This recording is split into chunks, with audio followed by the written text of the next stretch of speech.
This year's legislative session in Tennessee has pretty much come to a close after Democrats brought the national spotlight upon us and Republicans kept that national spotlight rolling with all of their scandals, if you will. Tennessee minors can no longer be vaccinated without parental consent, and oh, what a coinkydink, the FDA has banned the use of monovalent COVID-19 vaccines in the United States. Why would that be? Let's discuss.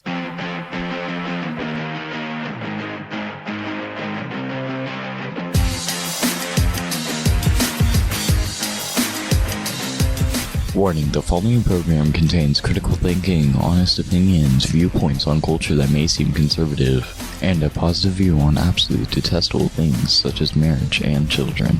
Listener discretion is advised. Welcome back to Subtle Rampage Podcast, where we discuss whatever I feel like discussing, okay?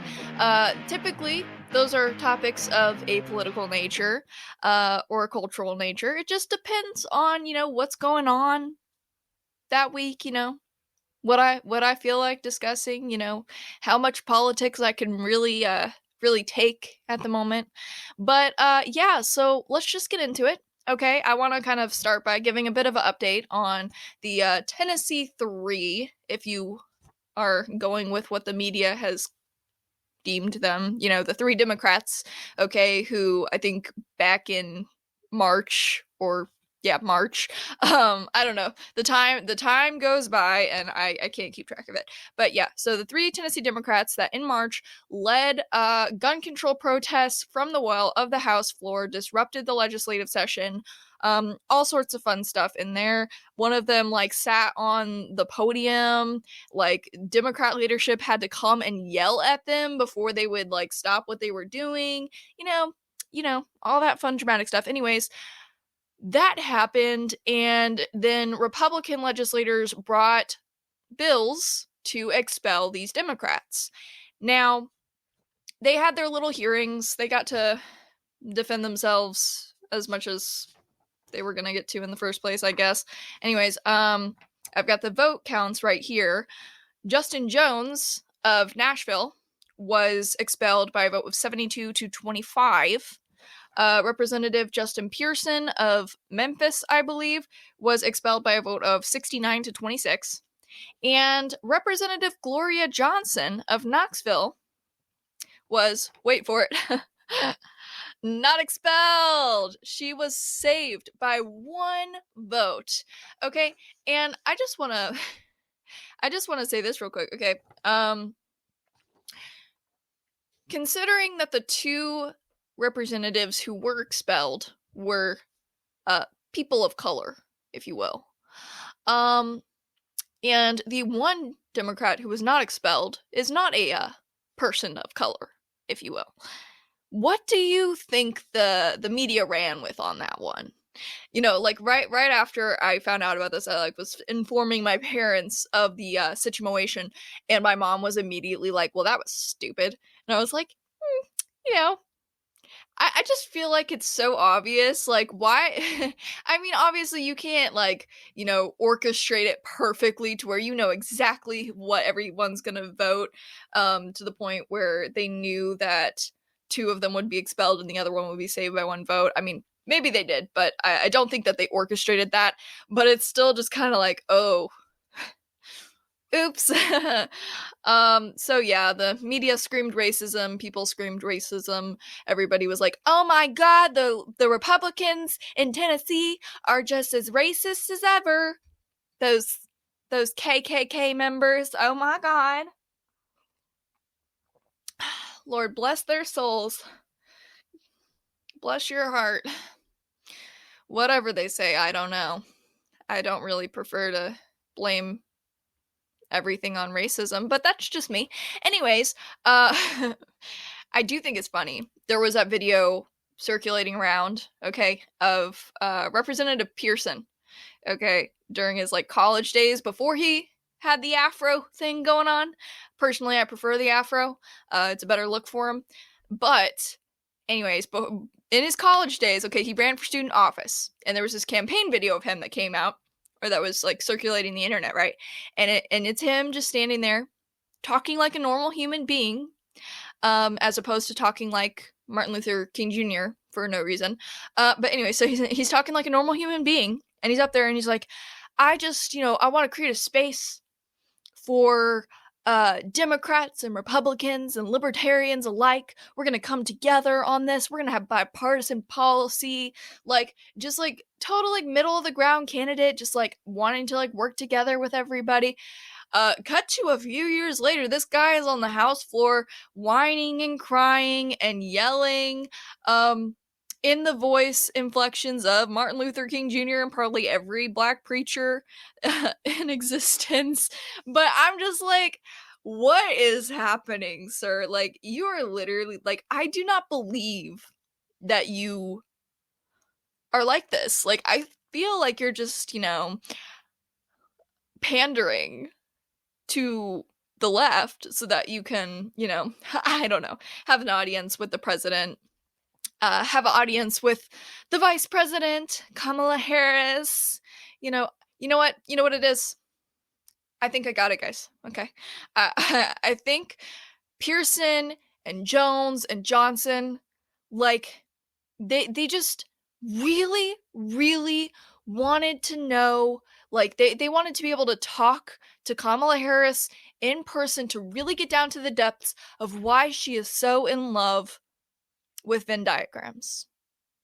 And the most logical way to get an audience with the VP to discuss Venn diagrams was to protest from the well of the House floor, get expelled, and then get immediately reinstated, and then have the vice president fly down to see you, and then you go see her again, and it's like this whole happy little scenario. And I bet you they know all about Venn diagrams now. There's no confusion to them as to why she loves Venn diagrams. They're in a pretty good spot right now, while the rest of America is left to wonder what her obsession exactly is about. They know. They now know. They are now privy to that information. But yeah, anyways, supposedly the reasoning for Johnson being the only one that kind of wasn't expelled, right, is because she defended herself a bit differently than Pearson and Jones. I guess their arguments were something along the lines of like, we're new, didn't know the rules, and you know what? It doesn't matter if we didn't know the rules because we were standing up for what our constituents believe in. And our constituents want gun control and they want it now. Okay, and they want us to be activists, not representatives, activists. So that's what we were doing. While Johnson, supposedly, on the other hand, defended herself with her previous experience with school shootings and, while she was a teacher, and then also kind of went through all the actions of her and her colleagues on the day of the protest and was like, well, I did this, but I didn't do this that they did, and this that they did, and this that they did, so don't expel me. And you know what? They did not expel her. But yeah, so the Pearson and Jones did get expelled, but they were pretty much immediately reinstated by their districts. I don't think that came as much of a shock to anybody. At that point, you kind of go like, what was the point of expelling them in the first place? Like, if there's not something in place that wouldn't allow them to come back or wouldn't allow them to be reinstated, like, why would you even try to expel them if their constituents aren't upset? Like, I don't know, but just logical thinking, sometimes that escapes people in moments of, emotion. So I'll just let that one go. Those three Democrats also went on Good Morning America, so good for them.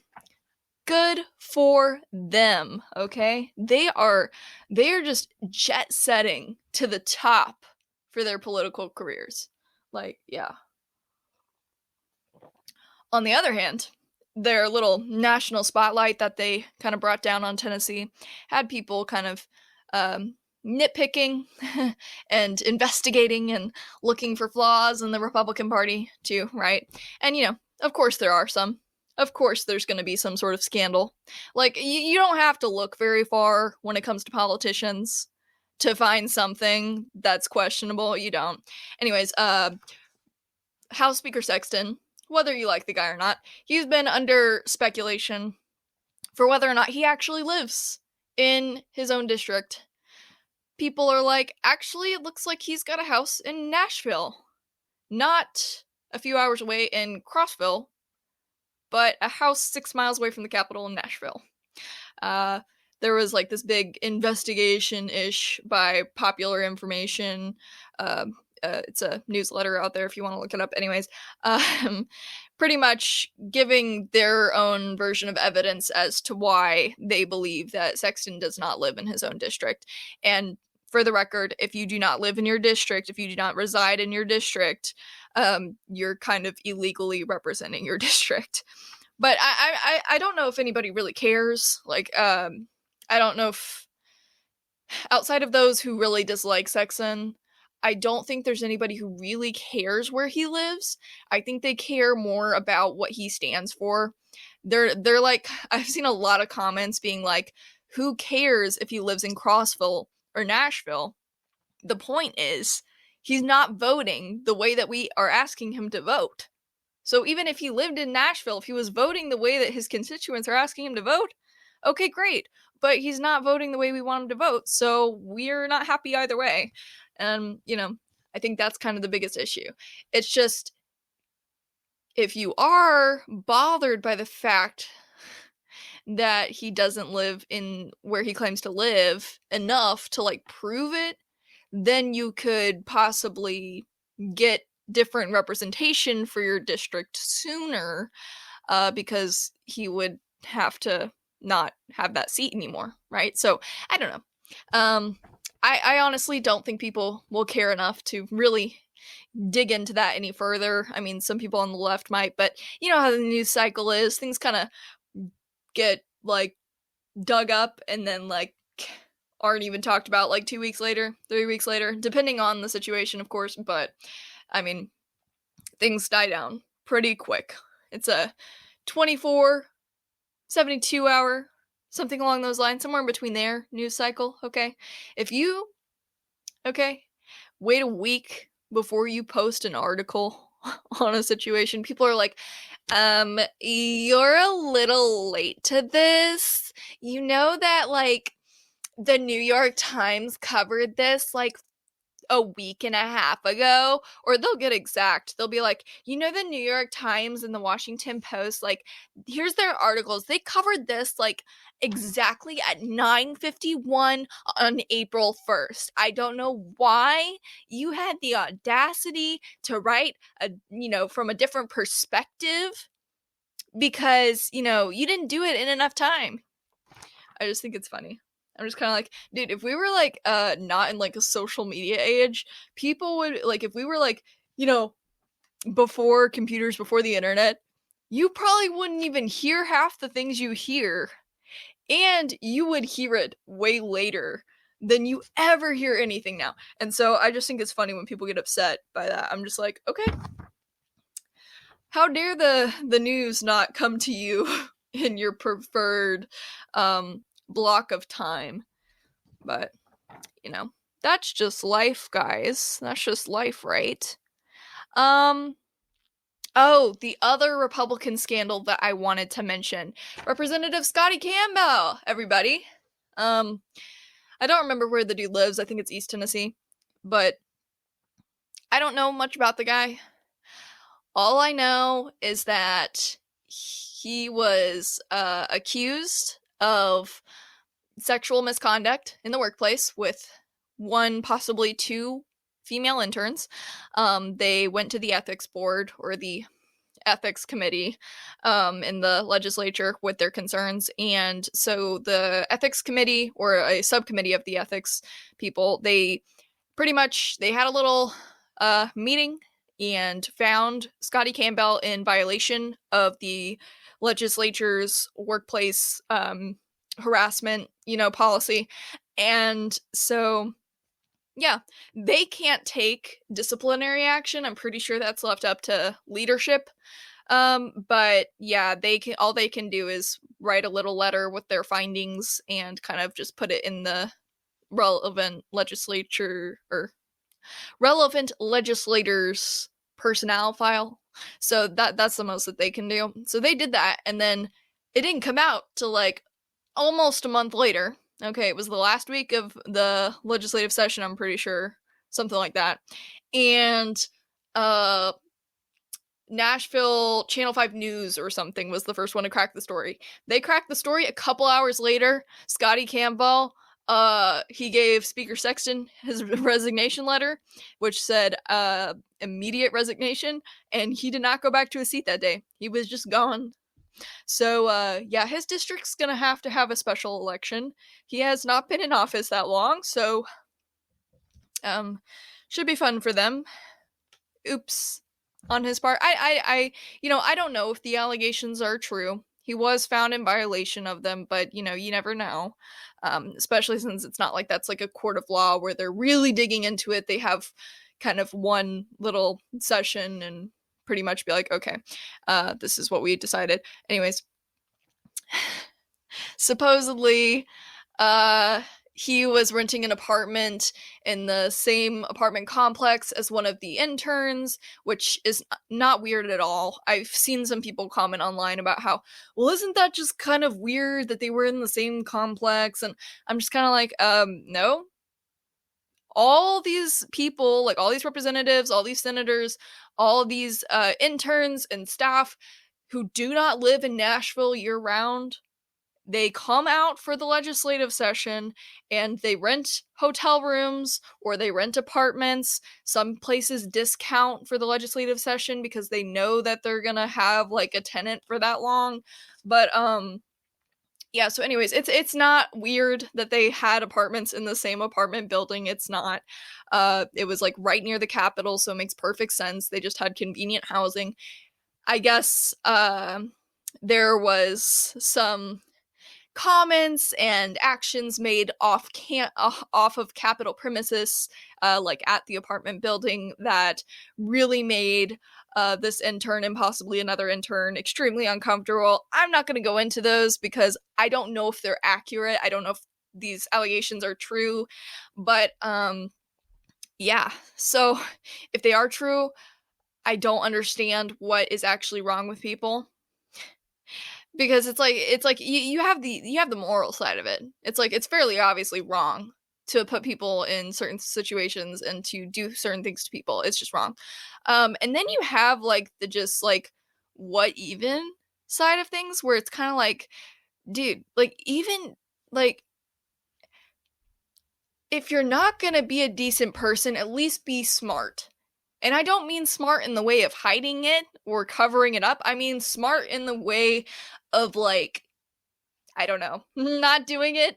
Maybe don't sexually harass your interns. To all of you companies out there. To all of you. All of you men, all of you women who might possibly have interns, do not sexually harass your interns. It's not hard. It's really not.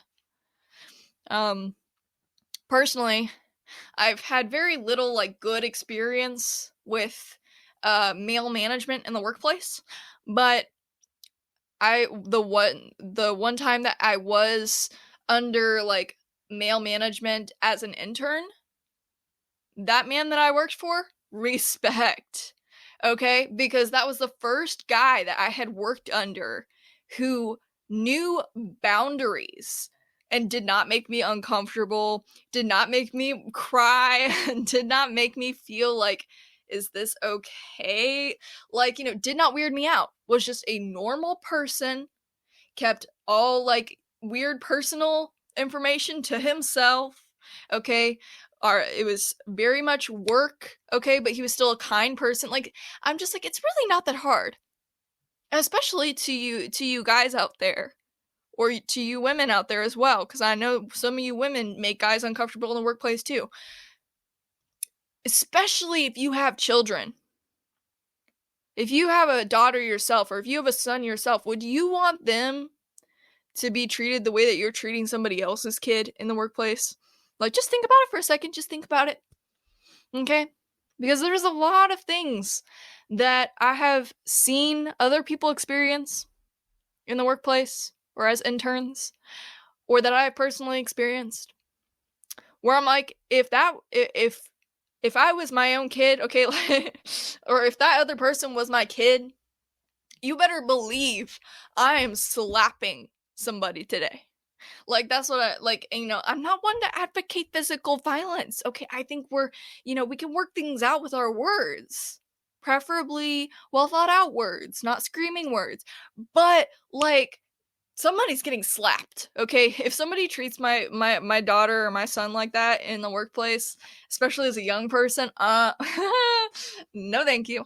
Anyways, I'll digress from my rant on how you should treat your interns and employees. And you know what? If you disagree with me on that, then I really don't know how I can help you. I don't even know why you're still watching this, but sorry, I'm legally obligated by YouTube and Spotify and all these other things. I'm legally obligated to select a specific group of people, like for every podcast, whether I tell you or not, but I have to select a group of people that I specifically do not want listening to my podcast. So you know what? If you're okay with sexually harassing interns, I do not want you listening to my podcast. There you go. Hopefully the algorithm is satisfied. I'm just kidding. It has no effect on the algorithm that you know of. Let's see here. Next story. Well, I mean, we have the end of the state legislative session. It came pretty abruptly. I mean, you know that it's gonna come to an end in April for the state, but you don't know like when they're gonna finish up. Usually it's like towards the end of April. I think that they ended the legislature on April 21st, and they don't really have to come back unless the Governor Billy vetoes one of the bills or more of the bills. Then they come back and pretty much decide, are we gonna make this law or not, because they can override Governor Lee if they want to. But Governor Lee has actually never used his veto power on a bill, so the likelihood of that happening is pretty low. So the House and Senate are probably done for this whole situation. They're probably good to go home. Anyways, moving on from the embarrassing events of this legislative session. Okay, like, it was frankly embarrassing to be like, oh yeah, Tennessee, because like, I'm sorry, the coverage we were getting was not kind. Okay, the Democrats embarrassed us and the Republicans embarrassed us. There were a few good people in there that redeemed it a bit, but I'm just saying, what we got as national coverage, embarrassing. Okay, let's talk about a bill that requires Tennessee minors to have parental consent before getting vaccinated. So, for those of you who have not listened to every single one of my podcast episodes like you should be, okay, episode 8 of Subtle Rampage, I delve into what is called the Mature Minor Doctrine. Now, it differs a bit state to state. There's a few states that do not have something like this in place, but there are a lot of states that do have this in place. You can kind of just go online to this website called like vaxteen.org, where it tells teenagers if they can get vaccinated without telling their parents, depending on the state that they're in. So you can go out to that website and it'll tell you what the situation is in your state. But in Tennessee, we have this thing called the Mature Minor Doctrine, which was pretty much like instituted like in the 80s. Like, it came out of a court case in the 80s. Okay, and it's this idea that there's the rule of sevens, and from like age 7 to 14 there's this specific amount of like matureness, and from like 14 to 21 there's this specific amount of matureness, and from 0 to 7 there's this specific amount of matureness. And the Mature Minor Doctrine deals with medical procedures and things like that, and whether or not a minor is mature enough to make those decisions for themselves. Now, it pretty much it pretty much gives a lot of leeway to physicians, because it's really up to the physician themselves to be like, okay, I think you're mature enough to make, possibly life-changing medical decisions, possibly not life-changing ones, but either way, I think you're mature enough to handle them at 14, 15, 16. For those of you who are older siblings, you know the experience of getting a bit older and seeing your younger siblings hit the age of 15, hit the age of 17, and you look at them and you go, you're literally a baby. Like, I wasn't a baby at that age, but you are literally a baby. And you know what? You're right. Okay? Especially younger teenagers are not equipped to be making these decisions on their own. I'm sorry. Like, unless you can prove to me that they actually, like, have the responsibility in life of, like, a 20-something person, like, I don't see how is a 14-year-old mature? How? There's some 40-year-olds who are not mature enough to be making their own medical decisions. You're telling me a 14-year-old can? Anyways, back to this legislation.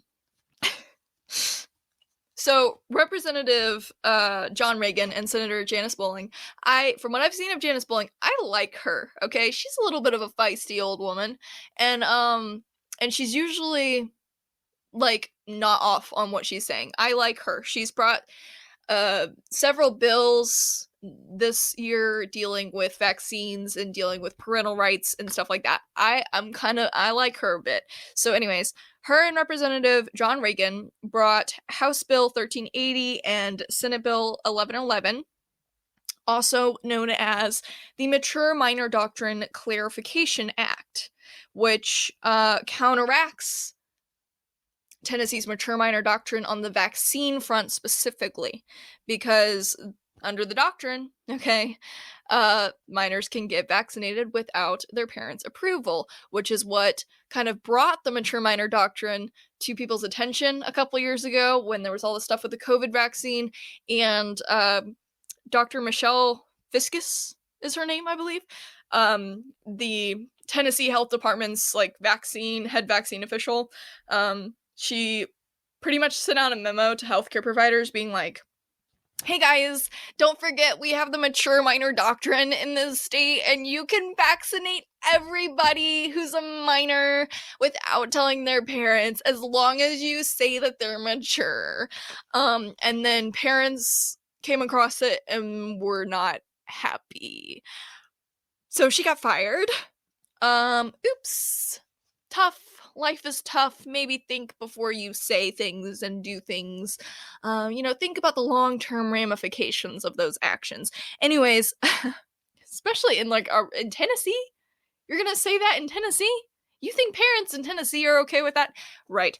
Anyways, so what I thought was interesting about this Mature Minor Doctrine Clarification Act was, like, I watched it in House committee, and I watched it on the Senate floor. I did not watch the House floor because I was watching something else. I don't know what I was doing. I was not, it was not necessary. I knew it was going to pass. Anyways, but in House committee, I thought it was funny because Representative Reagan, like, literally was like, the Mature Minor Doctrine has been misinterpreted and, shall we say, somewhat abused.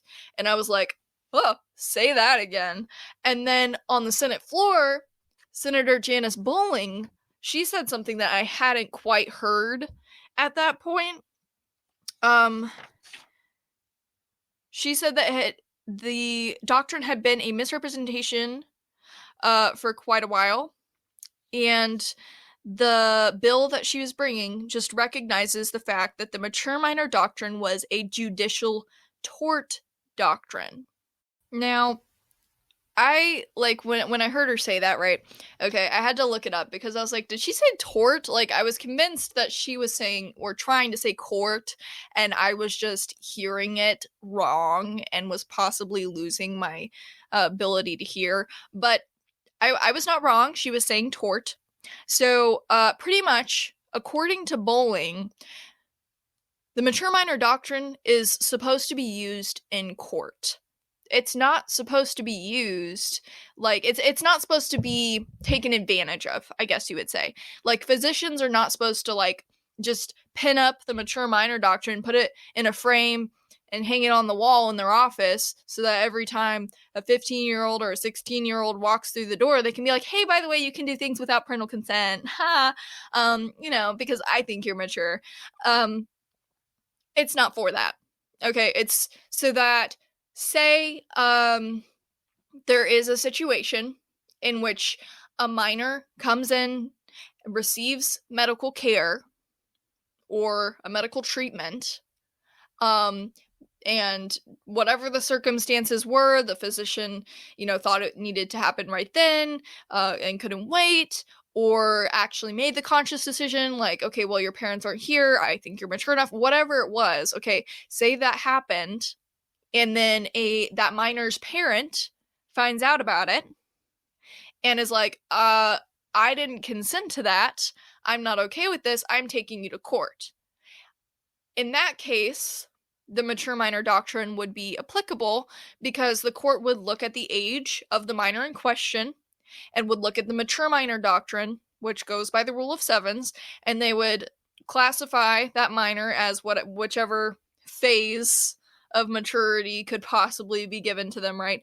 And then decides whether the physician's actions are okay.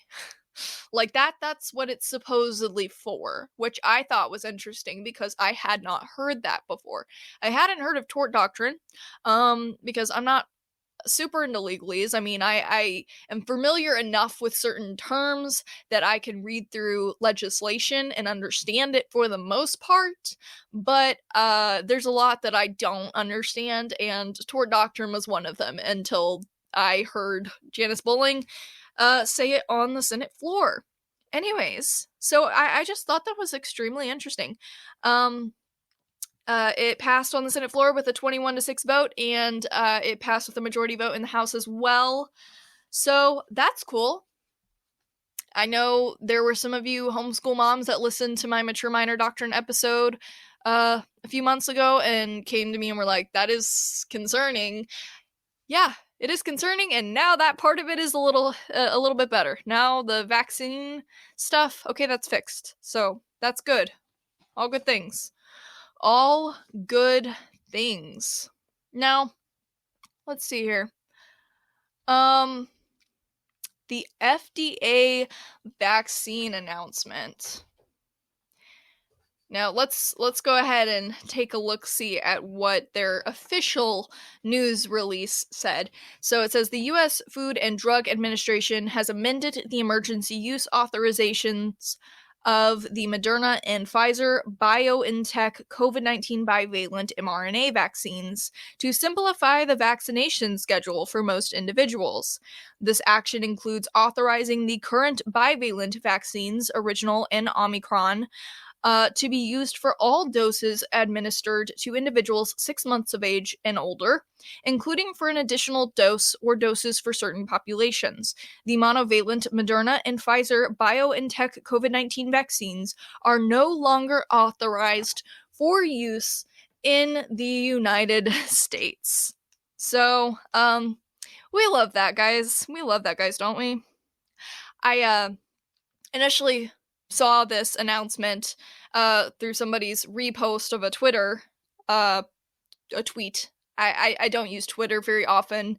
I use it a bit more now, just to kind of keep up with what's going on politically, but I really don't get on there a lot, so my apologies. This tweet was reposted on Instagram, and that's where I saw it originally, and so I went out to Twitter and just browsed through some of the comments, right? And I have to say, what I saw in the comment section of this FDA tweet was encouraging, okay? I was not disappointed, to say the least. A lot of people were like, what is wrong with you? A lot of people were like, screw the FDA. And I'm like, yes, let's go, okay? But anyways, so a few of the tweets that I saw, somebody said, no thanks, but I would love to witness all of you at the FDA take the actual vaccine. Somebody else said, what you need to know is wow, I can talk, guys. Okay, somebody else said, what you need to know is we won't take your poison, no matter how simplified it is. End of story. Somebody else said, what is so heartbreaking is that the people who we are supposed to trust to take care of us are the ones who want to harm us. From our medicine to the food we eat to the products we use for hygiene and much, much more. I will never understand how evil these people can be and how they sleep at night. Yeah, me neither. There's a lot of people who I look at. There's a lot of organizations that people work for that I look at, and I'm like, how? Like, how do you actually like live with yourself? Because there are just some actions, there's some things that some people know that you look at them and you're like, how on earth do you walk around every day okay with yourself? Don't know. They're not going to give me an answer, but whatever. Somebody else responded to the FDA saying, wait, what? 3 years later, you have stopped pushing a useless injectable drug that never prevented a disease? The FDA should be defunded and dismantled. It is utterly useless and abusive. Telling you to go straight to hell is way too nice.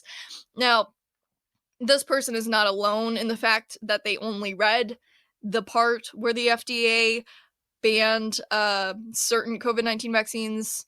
They didn't read the part where they're banning the old COVID-19 vaccines in order to make people take new ones. So a lot of people miss that part. Do not miss that part, guys. It's just very, very clear why they've banned the first ones. Okay, they're just doing it for money. They're just doing it for money.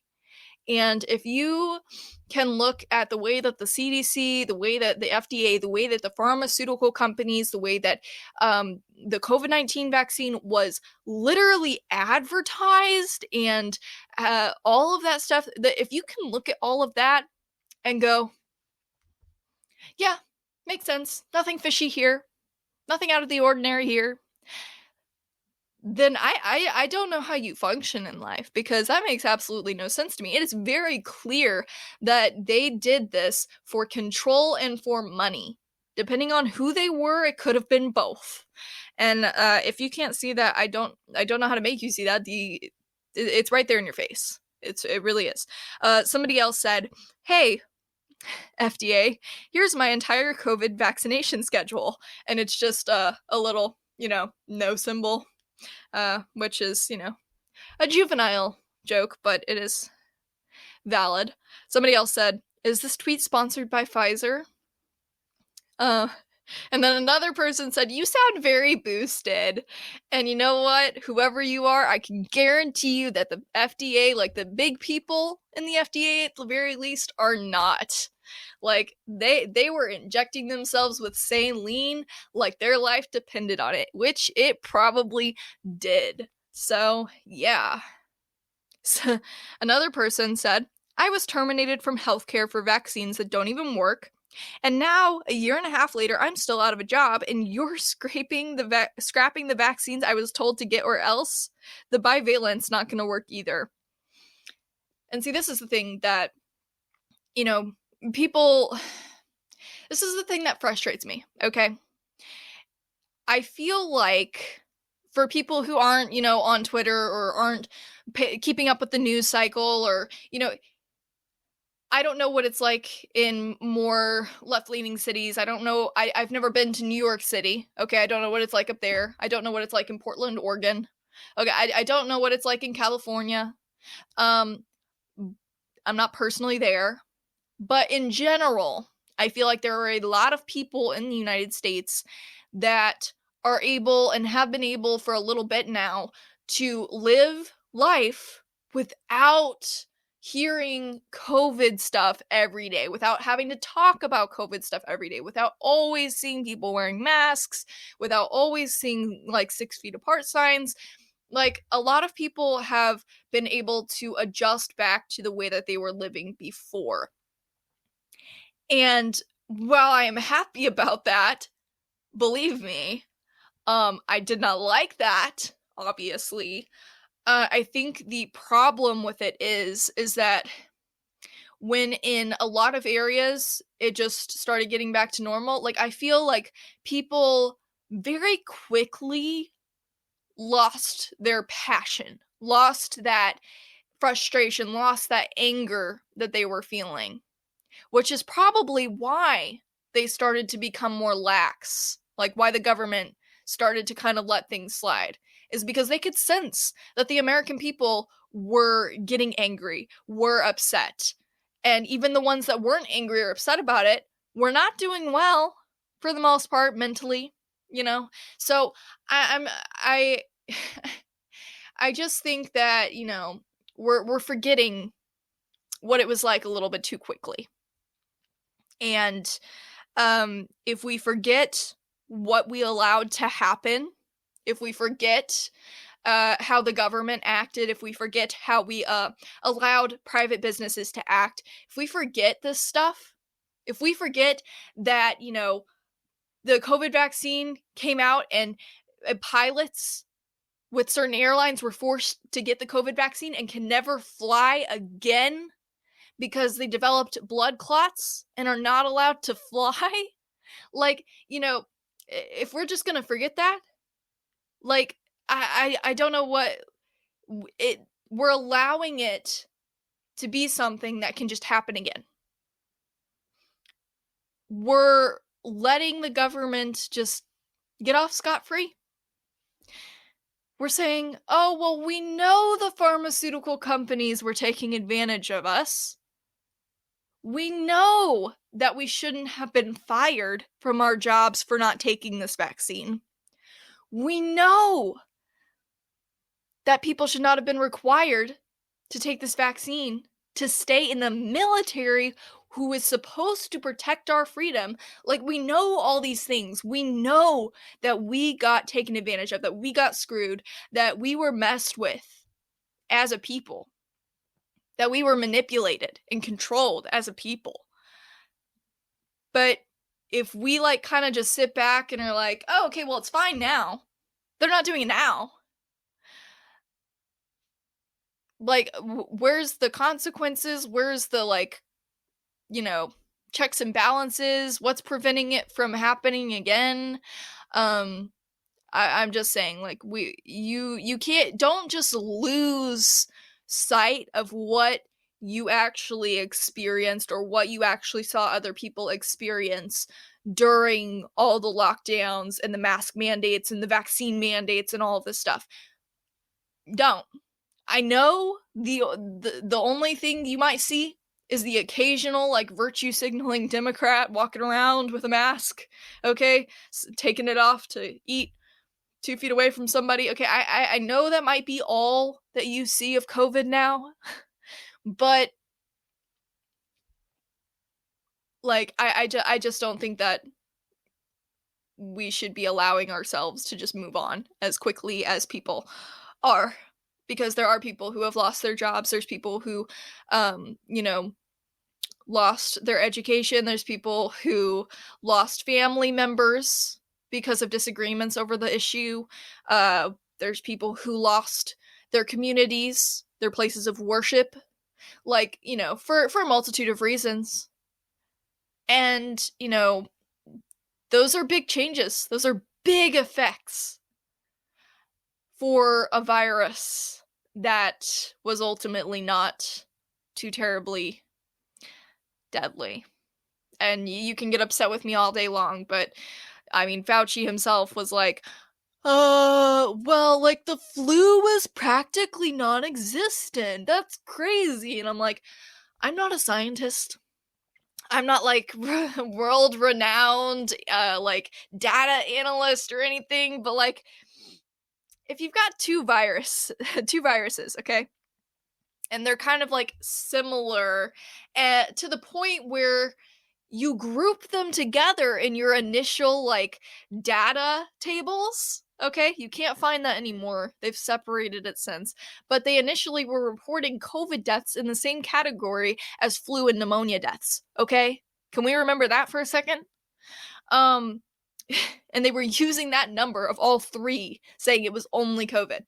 I'm just like, The flu didn't just disappear, okay? The flu was grouped in. Some people who, oh my goodness, had COVID had the flu, okay? You're telling me after decades of people taking flu shots, all of a sudden the flu shot just magically worked? We all of a sudden just magically predicted the strain of flu that everybody was going to get that year. Whatever. Okay, I'll move on.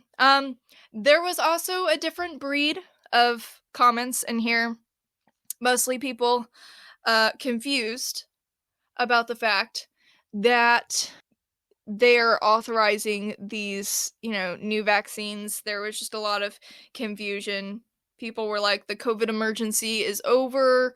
Like, Omicron isn't it isn't as deadly as the original strains. Why are you putting out more vaccines? And once again, my answer to that question, I feel like it is fairly obvious. What do they get from putting out new vaccines and banning the old vaccines and saying that some people who got the old vaccines can still get the new vaccines and that those who have not got the old vaccines should get the new vaccine? Money.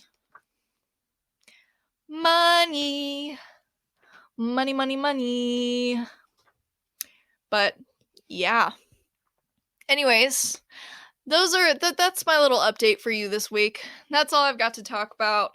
I'm kind of excited for what's to come in the next few weeks. I do plan on talking about central bank digital currency, like that type of stuff, because this year in July, okay, glitched out a bit there, apologies.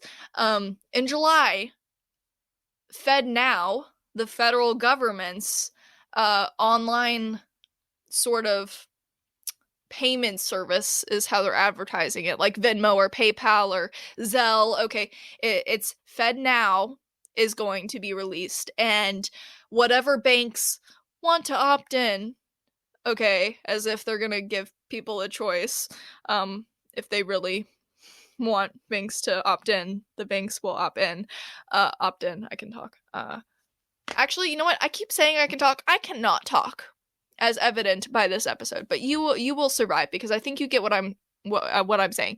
Anyways, so FedNow is going to be coming out in July, and there's been a lot of videos I've seen about it, a lot of comments made online about it.